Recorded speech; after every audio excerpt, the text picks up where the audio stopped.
Hello, my Zentangle friends. This is Barbara Langston, CZT, Certified Zentangle Teacher, and welcome to day 2 of the Inktober Tangles. Today's tangle is Naaki, N-A-A-K-I, and that's actually the pattern that I have here on the front of my workbook, my practice book. So here's 2 examples of it. Again, it's Naaki by Nadine Roller, CZT. And I believe she's in Germany. She's in Europe anyway. And there's several different ways that you can do this as far as whether you want to make it small in the center, if you want a large center, kind of like a border, and how many of these sections that you put in. And I'm not going to do a practice for this because it's easier just to watch it as I do it. Okay, so one thing I did want to mention is that if you're interested in how I do these disc binding, I do have another video, and I will link that in the description. Okay, let's zoom in.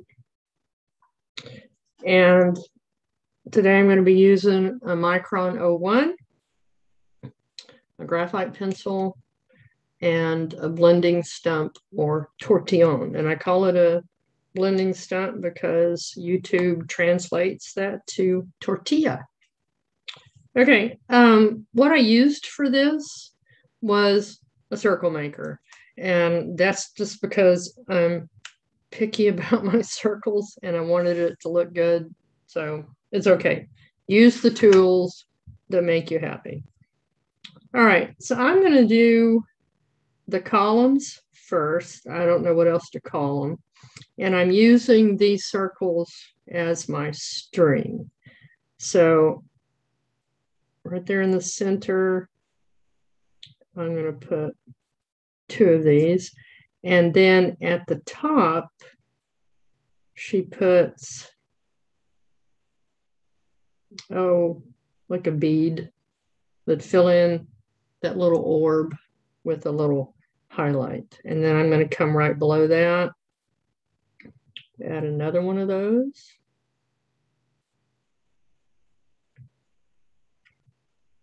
Add the little orb on top with highlight. If you wanted to, you could just fill that in and come back with jelly roll and put your little highlight there. Okay, let's do my next one.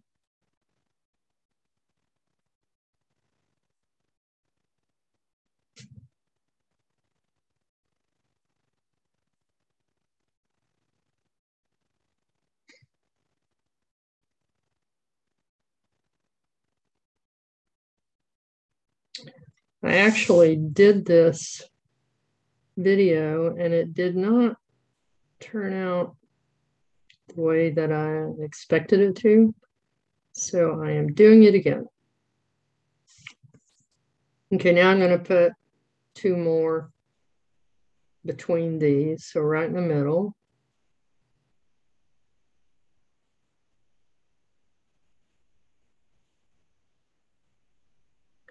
Add your little orb at the top, put it in.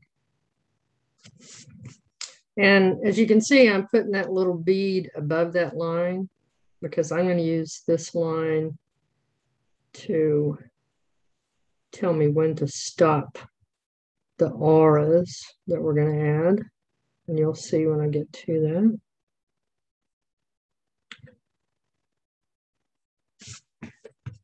that.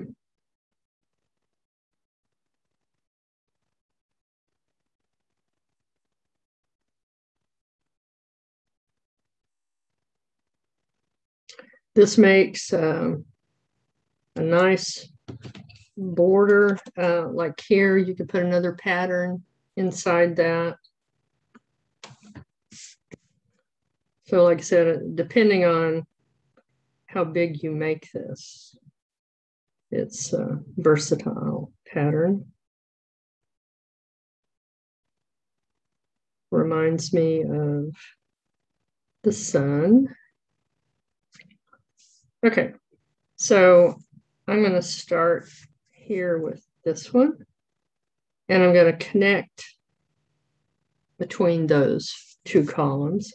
And then I'm going to start adding an aura inside. So I'm going to go here and then do my curve and bring it back.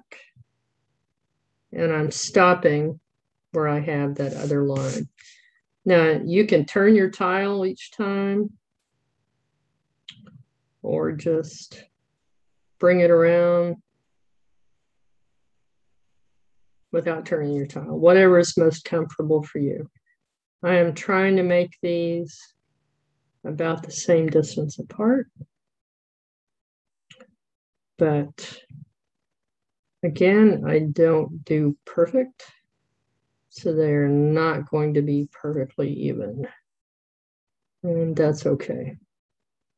Once I figured out how to do this, it is a nice meditative pattern to do. Okay, so you're only going to be able to kind of skip over up to a certain point, and then you just have the little V's in there. Okay, so let's do that again. First, we're going to connect these. I'm going to go ahead and do that all the way around so that I don't forget. I'm going to leave the inside of these columns open.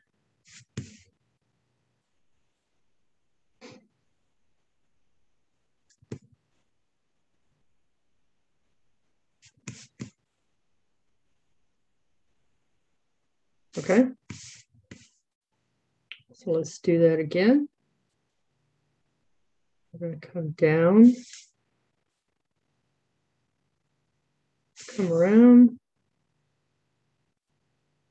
and go back up.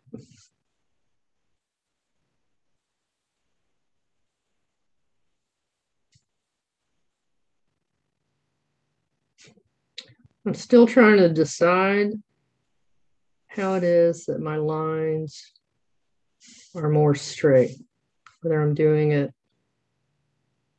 across like this or when I'm bringing it toward me. And I think it's better this way.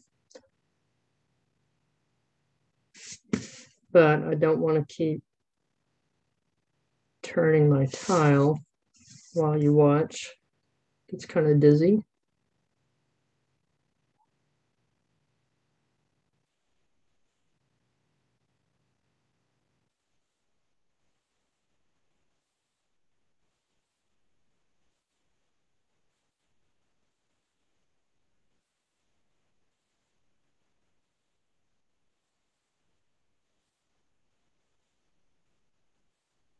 Okay. I'm going to do one more, and then I'm going to pause the recording to finish these so that you don't have to watch me or fast forward through this. I do not increase the speed on my recordings, and I would prefer that you adjust it as needed. But for something like this that is so repetitive, I don't think you need to watch me do it 8 times. So you should have a pretty good idea by the time I finish this section.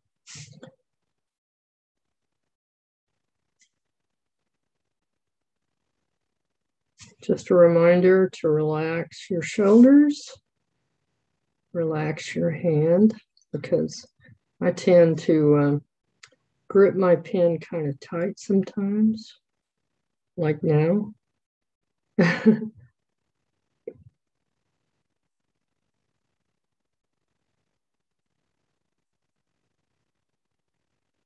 Okay, so now it's just a V.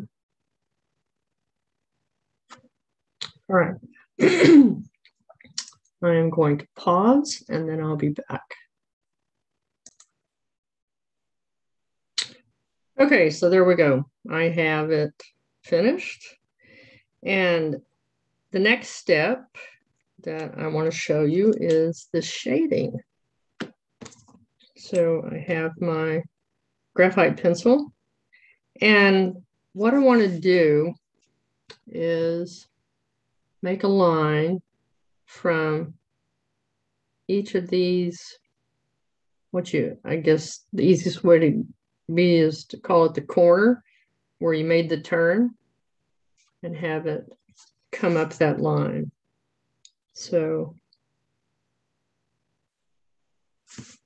just add straight up that line.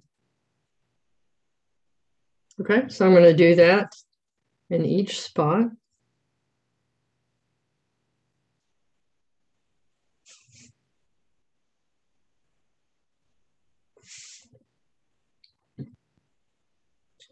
And they're not going to be exactly the same, but it's okay. And they may not line up exactly, but should be close enough.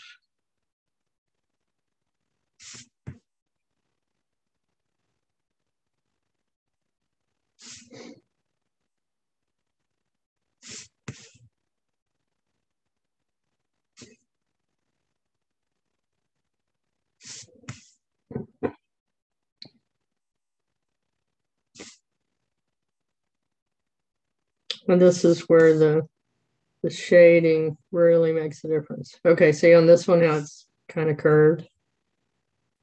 Not exactly like the others, but it's okay. All right. Then we're going to take our blending stump and just very lightly push that into the paper. Soften it.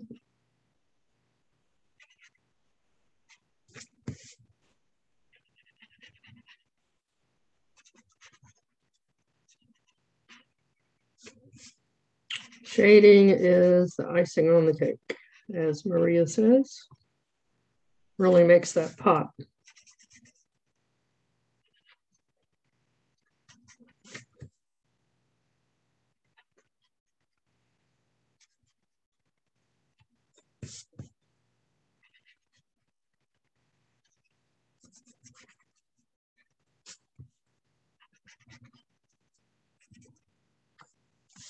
Okay.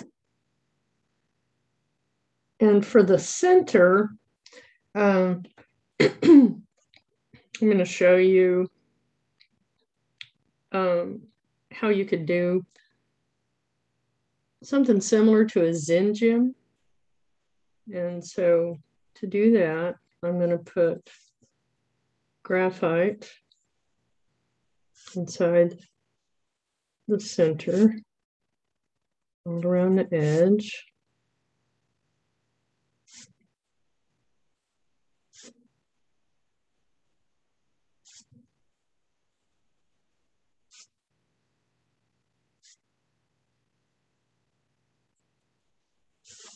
Okay, so this is the top of my tile. And so I want to have an open spot down here as if there's kind of a shiny sparkle on this.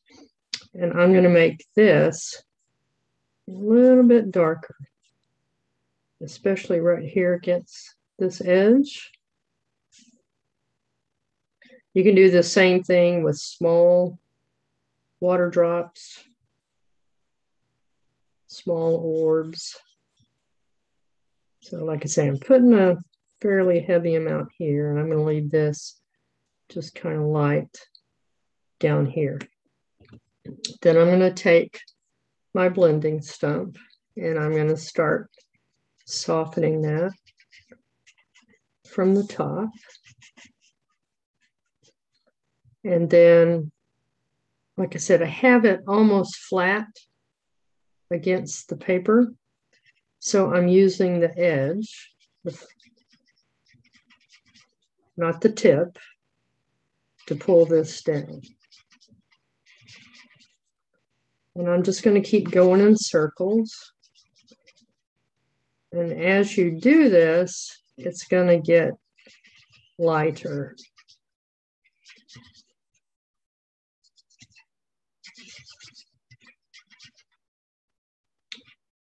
Pull it up from these edges very carefully. I don't want to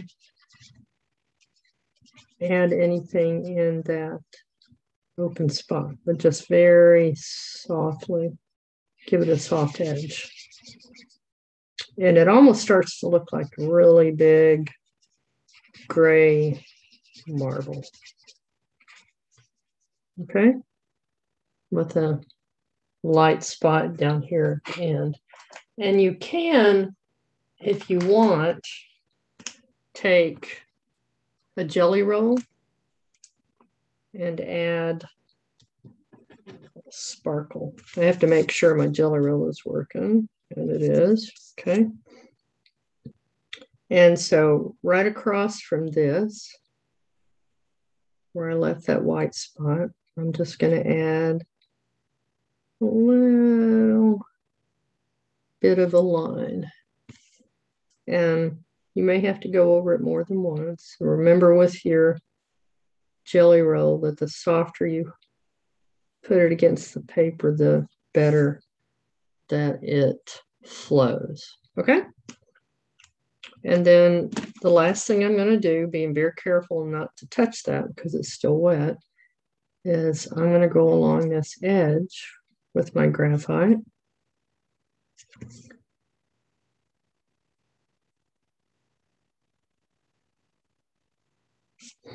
Between these columns.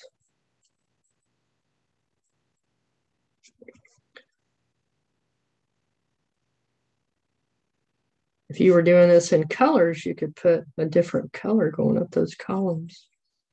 Might look nice.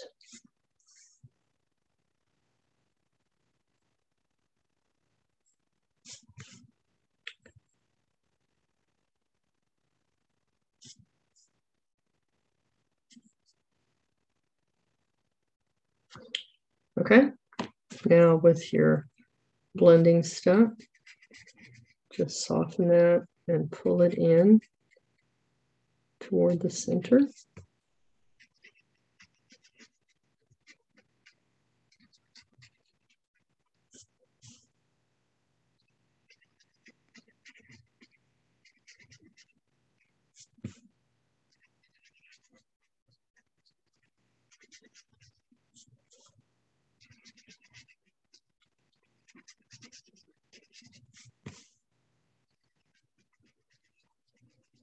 Makes the edge look a little rounded.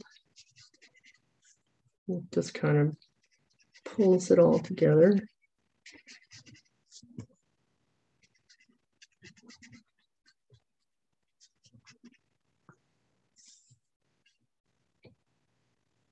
All right.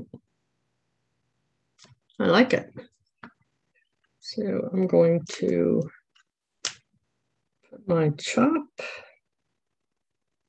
I think I'll bring it off of this one.